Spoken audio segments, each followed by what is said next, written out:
अस्सलामुअलैकुम। मेरा नाम मोहम्मद मज़हर आज़म है और मैं डॉ मेडिकल कॉलेज में सेकेंड ईयर एमबीबीएस का स्टूडेंट हूँ। हमने जैसा कि चैप्टर नंबर 1 कंप्लीट कर लिया है अल्हम्दुलिल्लाह, और आज हम इस चैप्टर की एमसीक्यूज़ को सॉल्व करने जा रहे हैं। चलें बिस्मिल्लाह करके स्टार्ट करते हैं।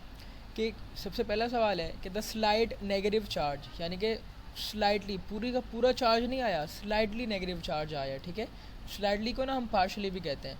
तो partially negative charge at one end of water molecule, it is attracted to slightly positive charge of another water molecule. एक वाटर मॉलिक्यूल और एक और वाटर मॉलिक्यूल कहीं दूर मौजूद होगा, उनके दरमियान एक स्लाइडली नेगेटिव चार्ज होता है और एक स्लाइडली पॉजिटिव चार्ज होता है। तो ये जो स्लाइडली नेगेटिव चार्ज होता है वाटर का, और दूसरे वाटर मॉलिक्यूल के स्लाइटली पॉजिटिव चार्ज को अट्रैक्ट करता है। ये कौन सा बॉन्ड है? क्या आयोनिक बॉन्ड है? देखो, आयोनिक बॉन्ड ऐसा नहीं हो सकता। आयोनिक बॉन्ड जो होता है उस पर स्लाइड नेगेटिव चार्ज नहीं होता, कम्प्लीटली नेगेटिव चार्ज आ जाता है। ठीक है, तो ये आंसर तो नहीं हो सकता। कोवेलेंट बॉन्ड हो सकता है but it's not a proper answer. ठीक है, हम बाकी ऑप्शंस को देखेंगे but it can be an option. Hydrophobic bond, तो हाइड्रोफिलिक बॉन्ड तो खैर कोई बॉन्ड ही नहीं होता।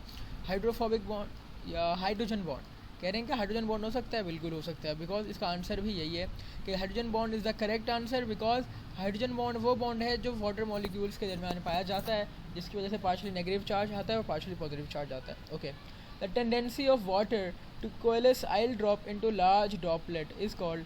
भाई ऐसी कौन सी प्रॉपर्टी थी वाटर की जिसकी वजह से जो ऑयल था वो वाटर के ऊपर एक बड़ा सा एक ही ड्रॉप बनाकर आपस में मिल जाता था? इस प्रॉपर्टी को क्या कहते हैं?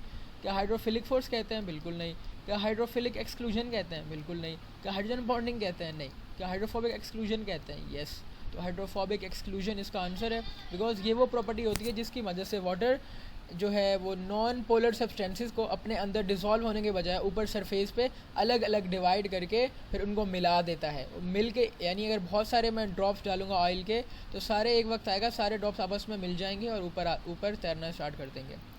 The covalent bond between two monosaccharide, दो मोनोसेक्राइड के बीच में, यानी कि दो कार्बोहाइड्रेट के बीच में जो कोवेलेंट बॉन्ड होता है उसे क्या कहते हैं? क्या पेप्टाइड बॉन्ड कहते हैं? नहीं। पेप्टाइड बॉन्ड तो जो जो दो अमाइनो एसिड के बीच में होता है। क्या फॉस्फोडाइस्टर बॉन्ड कहते हैं? नहीं। फॉस्फोडाइस्टर बॉन्ड जो होता है दो न्यूक्लियोटाइड के बीच में होता है।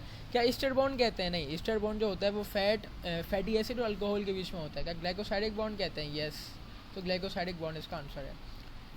हमारे नेचर में सबसे अबंडेंट कार्बोहाइड्रेट क्या है? देखें, ये वो सारी बातें हैं जो मैंने अपने पेपर के जब मैं पढ़ा था चैप्टर मैंने बताई थी कि ये इंपॉर्टेंट है। तो मोस्ट अबंडेंट कार्बोहाइड्रेट मैंने बताया था। क्या ग्लूकोज है? नहीं। क्या ग्लाइकोजन है? सेलुलोज है या माल्टोज है? इसका आंसर सेलुलोज है। तो सेलुलोज जो है it is the most abundant carbohydrate found in nature. ठीक है, अच्छा। Most important organic compound of cell which carry out virtually all the activities of cell, यानी कौन सा ऐसा ऑर्गेनिक कंपाउंड है सेल का जो सेल्स की सारी एक्टिविटी करता है? ठीक है, मुझे इसमें कन्फ्यूजन है। लिपिड तो नहीं है, कोई कंट्रोल नहीं करता, कार्बोहाइड्रेट भी नहीं करता। क्या प्रोटीन है या न्यूक्लिक एसिड है? देखो, I would go with nucleic acid, but it can be an protein. So I am not sure about that, but मैं जब वीडियो अपलोड करूँगा तो वहाँ पर, बल्कि एक काम करें, मैं वीडियो को पॉज करके इसका करेक्ट आंसर चेक करता हूँ। ओके, इसका आंसर प्रोटीन है। मुझे शक हो रहा था बिकॉज न्यूक्लिक एसिड जो है वो सेल्स की एक्टिविटीज़ कंट्रोल नहीं करता। हाँ, ये हेरिडिटरी जो इन्फॉर्मेशन होती है ना, इसे पास आउट करता है ऑफ स्प्रिंग में। ठीक है, तो प्रोटीन जो होता है ये बिल्कुल सारी एक्टिविटीज़ कंट्रोल करता है। और ये पूरी लाइन है ना ये बुक की लाइन है। एज इट इज़ उन्होंने प्रोटीन का जो पहला पैराग्राफ है उसके अंदर ये लाइन मौजूद थी और उन्होंने इसको एज ए MCQs यहाँ पे पेश किया। तो protein is the answer for, यानी प्रोटीन वो ऑर्गेनिक कंपाउंड है जो सारी एक्टिविटीज़ को कंट्रोल करता है। ठीक है, सारे amino acid have same formula. सारे अमाइनो एसिड जो होते हैं उनमें फार्मूला सेम होता है, एक्सेप्ट उनमें फ़र्क क्या आता है?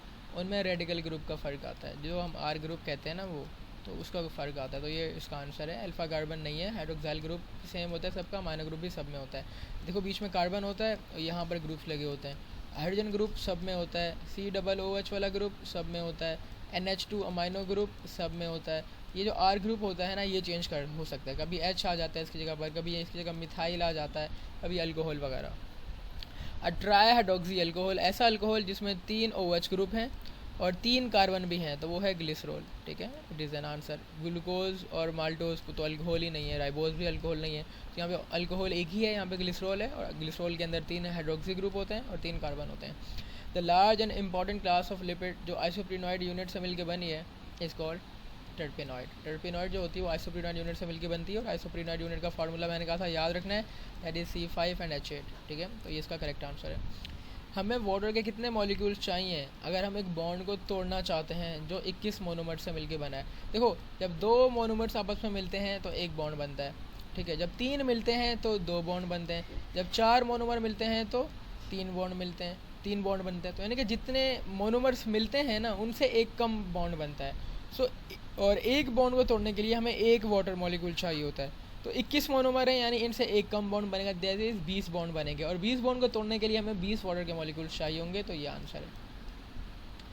कह रहे हैं which of the following is true, जो स्टार्च और सेलुलोज के लिए क्या ठीक है? They are the both polymers of glucose, क्या दोनों ग्लूकोज के पॉलीमर्स हैं? यस, ये हो सकता है।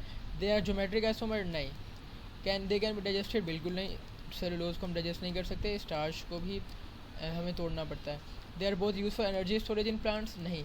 स्टार्च तो यूज़ होता है एनर्जी स्टोरेज के लिए, बट सेलुलोज नहीं होता। तो इसका आंसर है ये, both are the polymers of glucose.